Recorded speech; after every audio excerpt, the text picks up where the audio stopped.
Can we just shout out Dre Greenlaw? That was the most incredible return from an Achilles I can ever remember. Like, he was the best player on their defense in this game. He had 8 tackles in the first half. He's the most underrated. This isn't a dynasty, but they've been together for a long time, and he's the one guy who's never made the Pro Bowl. He may not be a better linebacker than Fred Warner, although he might be. And he's definitely more fun to watch. Nick Bosa called him his favorite teammate ever. I think a lot of Niners feel that way. You could see how much better the Niners defense is when he's on the field. And he's going to be a free agent this offseason, and they got to bring him back because they have no replacement for him. It ain't Devondre Campbell. It's not D. Winters. As promising as D. Winters is, like, George Kittle summed it up. He said, no one plays as hard and as violently in the NFL as Dre Greenlaw.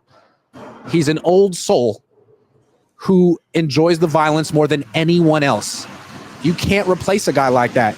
And if he had that kind of a bounce back immediately from this Achilles injury, you got to bring it. Now, what's disconcerting is that I don't know if you guys saw it, but walking to the post-game press conference, he could barely walk. He was moving very slowly. And you figure the soreness gets worse over the next couple of days. Thankfully, he won't have to play again for 10 days, but he could barely move. So I guess the Niners got to look with him is how does he hold up over the next 3 games? Is he going to get injured again? Because you can't make emotional decisions here. You can't be nostalgic. But if he stays healthy over the next 3 games, my God, they got to re-sign him. He's one of their most important players, and what he did tonight was incredible. I mean, you have certain people are so sold out to be on this team, and he's one of them. He should be a captain. He should really be promoted more than he is. He's part of their culture, the good part. And I think in retrospect, they really missed him this year, not just on the field.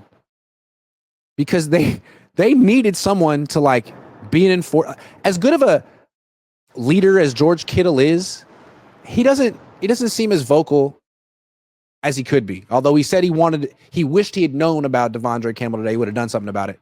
I don't know.